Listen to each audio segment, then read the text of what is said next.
What is up guys, it's your boy Solheim here, back with another Classic WoW video for Mists of Pandaria Classic, and today we're talking about the player population of Mists of Pandaria Classic. Now we have some player number data here that we can look at. We actually have the Ironforge.pro raiding numbers, but before I get into that, I want to ask you guys, how are you currently feeling about the population of Pandaria? Are you happily surprised? Like, do you think it's great and is it popular? Or do you think, are you negatively surprised to the point where you think MOP is dying? Let me know in the comments down below exactly what you think, and I will let you guys know as well in this video, and then we can see if you agree or disagree. Either way, like, first of all, I'm quite happy with the amount of people that I'm seeing on my server. I'm not playing on the most popular server, so for me, I'm just happy seeing a lot of people in Stormwind, for example. I'm currently online at 11:47 in the morning, or like pre-noon basically, and over here there's a bunch of people. I feel like this is a lot of people in Stormwind when you have multiple places. I'm playing on a PvE server where we have Horde now as well, so Orgrimmar is probably going to be somewhat similar to Stormwind. Then we have Stormwind, then you have the fact that people are doing raids, people are like flying around Pandaria doing dailies, and there's a bunch of people in Shrine, the new capital city, in Pandaria as well.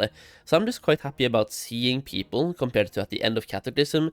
The cities were really dead. Now there's a lot more people, and to me that's just great. Either way, going over to the population numbers then, this is the first week of raiding that we have in Mists of Pandaria.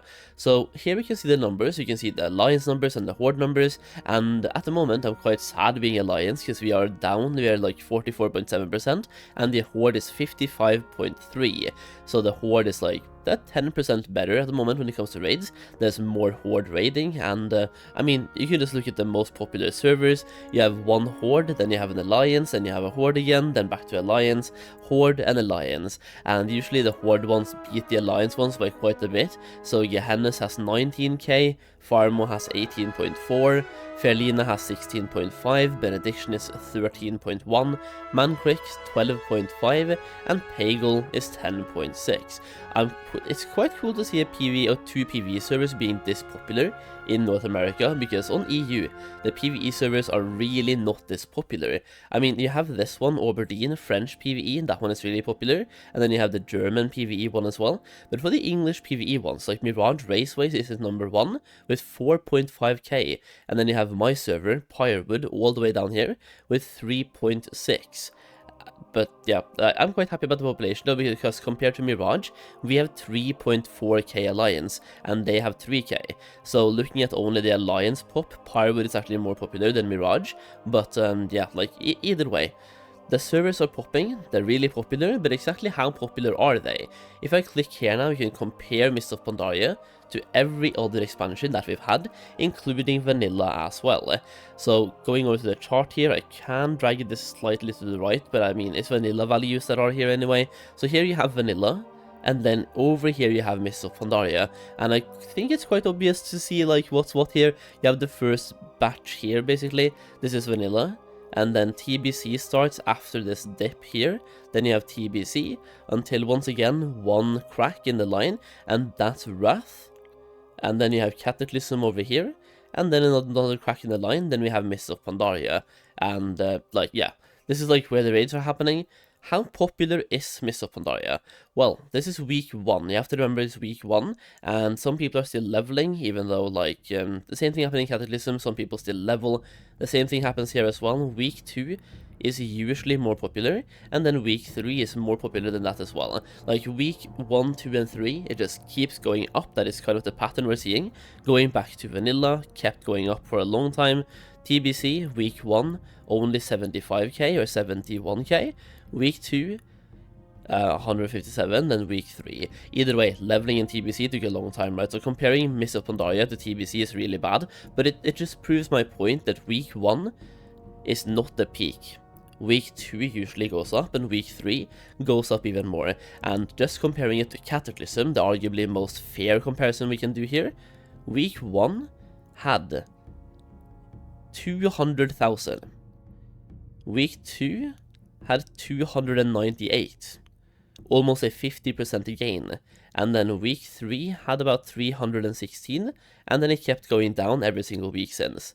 and then it's been on a downtrend.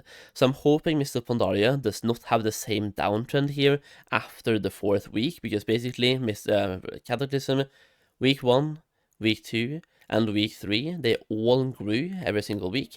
Week 4, it became stagnant and then went down. So if we follow the same path here, the next 3 weeks here, we're going to see a big growth, probably going to go to, like, we're on 157 now. 50% increase should be 225 next week, and then probably about 260 week 3. And then it goes down if we're following the same trend as Cataclysm. Now, I personally don't think we are going to follow the same trend, and the reason why is that we are getting more content in Pandaria in literally 2 weeks. So, like, recently Blizzard made this post right here, which goes through the release schedule of planned content. So even already starting next week, or 4 days from now, Celestial Dungeons are unlocking, and Mogishan Vault's Celestial Leaderboards will be available. So even in already 4 weeks, there will be a lot more alts that are being geared up for raids, and the alts do count and help on these raid logs as well. But they always have, like, even in Vanilla WoW, TBC and Wrath, alts were helping on raid logging.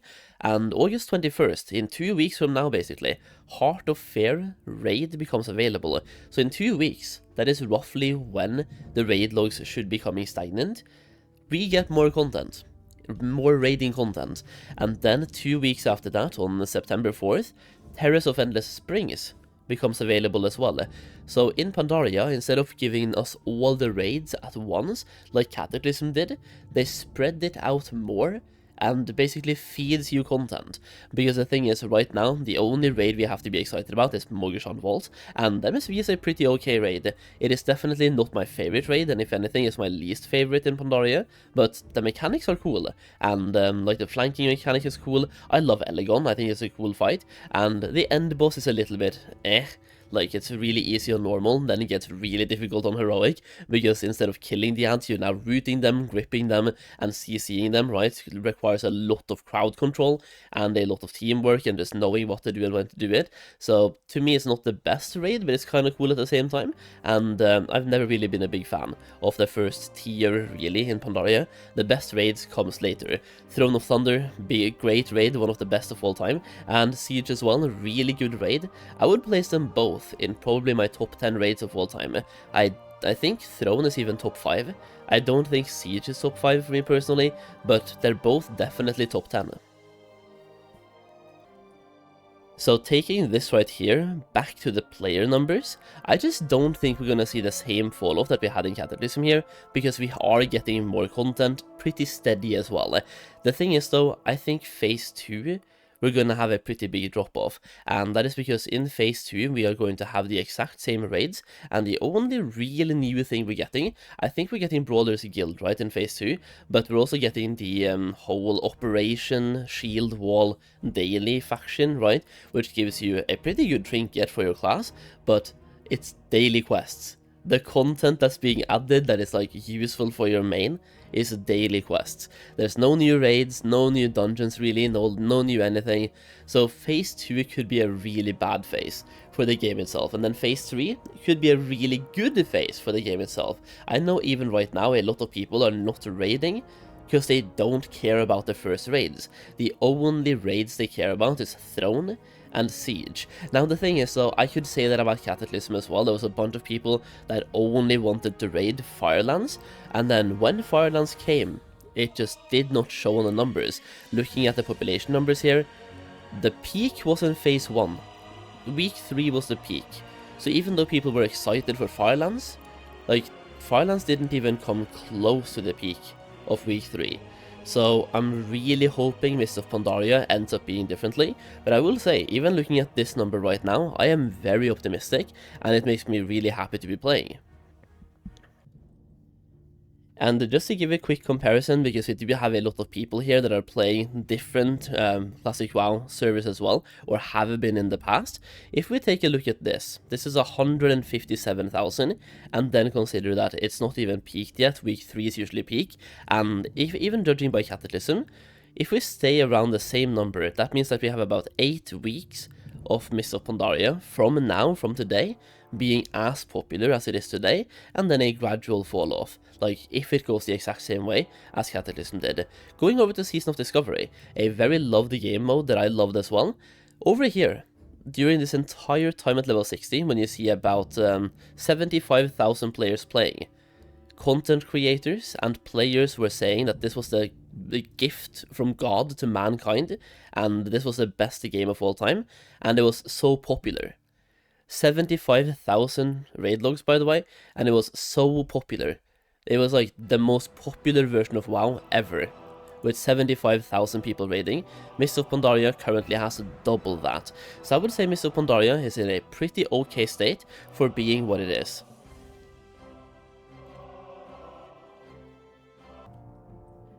And at the end of this video, I kind of just want to have a little bit of a rant as well, because I feel like Mists of Pandaria is getting a lot of hate for the leveling speed, and I just want to talk about this for a second.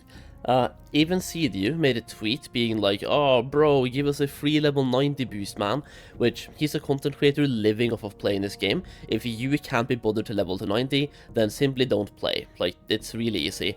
Either way, I just want to say, like, I have one thing I want to say here. Leveling in Mists of Pandaria Classic, as someone who hasn't leveled since Mists of Pandaria back in the day, that is like, what, 13 years ago now? It took me 15 hours to go from 85 to level 90. I had done one bit of pre-questing in the pre-patch, and that was doing 12 Barad dailies. That gave me 10% of a level. Other than that, I had not done any prep. I came in as a badly geared warlock, did not even do Twilight dungeons, or whatever the name was back in Cataclysm. I was really badly geared, and I came in, I quested pretty much the entire way. I did a few dungeons, but mainly I quested the entire way. Took me 15 hours on my first character. On my alts right now, it's taking more like 10, because flying and having gear makes a huge difference. If you get the weapons from archaeology, that really speeds things up, or even the bound on account items from Dread Waste, or crafting some literal BOEs. On my alts, it takes me about 10 hours to go from 85 to 90, can even do it even faster. And it's like, am I insane for thinking spending between 10 and 15 hours leveling to max level? That is okay. When has that not been okay? We are the community that came from vanilla WoW. We spent about 200 hours of slash played to level up one character, and then did it one more time on one more character, and multiple more times on multiple more characters. Like, leveling took 240 hours per character, and now it takes 15. Like 1/20th of what it took in vanilla WoW. TBC as well, level 60 to 70. Let me ask you guys, how long do you think that took for the average person? People have this twisted mind when it comes to thinking back to how long that took, and being like, oh, that probably took like 3 hours, bro. No, it took easily 24 hours. I had a 24-hour stream back in TBC, and I'm not a super fast leveler, but I don't suck ass at the game either. I'm pretty like okay, slightly above average, maybe, and I spent about 24 hours to get to level 70.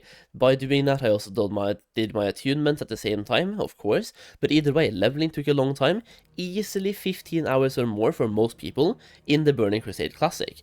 Wrath Classic as well, level 70 to 80. I have seen so many content creators saying like, that didn't take that long at all, maybe one evening, and I'm like, if it took you one evening, you were one of the speedrunners and had a perfect group, leveling 70 to 80 in 6 hours or something like that. That is crazy, and it's not something that almost anybody did at launch. Level 70 to 80 at launch took you easily 15 hours plus as well, so even there, people have this twisted mind thinking back to how fast they leveled. The reality is they level either way slower, or they are speedrunners, and if they are speedrunners, you have to compare speed leveling in Wrath versus speed leveling now, in which case, speed leveling in Pandaria took 4 hours to get to max level. Then you have to compare 4 hours now, and in Wrath as well it took about 4 or 5 hours. It's still the exact same speed. Then you have Cataclysm, 80 to 85 on launch, easily took the average person at least 12 hours, if not even more. 2 hours per level in Cataclysm was considered pretty good speed. I don't know, like the truth is leveling in Mists of Pandaria is exactly the same speed and just as fast or slow as any of the other expansions we have played on these classic servers, with the one exception of Vanilla WoW, which is not even an expansion. So I don't know where all of this talk about leveling being slow is coming from. I really just don't understand it. Are we meant to like pick up retail speed now and go from level 1 to 100 in like 2 or 3 hours? Is that it? I don't know, to me, spending time leveling is one of the few things preserving the classic aspect in Mists of Pandaria.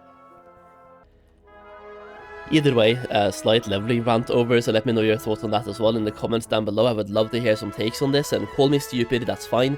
But once again, I feel like the leveling speed is one of the few aspects that we have left of Classic, and like Mists of Pandaria, we're going more and more back to retail here. The more expansions we keep going down, the more retail-ish this becomes, and leveling speed is one of the few things we have, so enjoy it while we have it, because in Warlords of Draenor, it goes away. Like, leveling, it becomes faster and faster every single expansion, so enjoy it while it's here. That's all I have to say.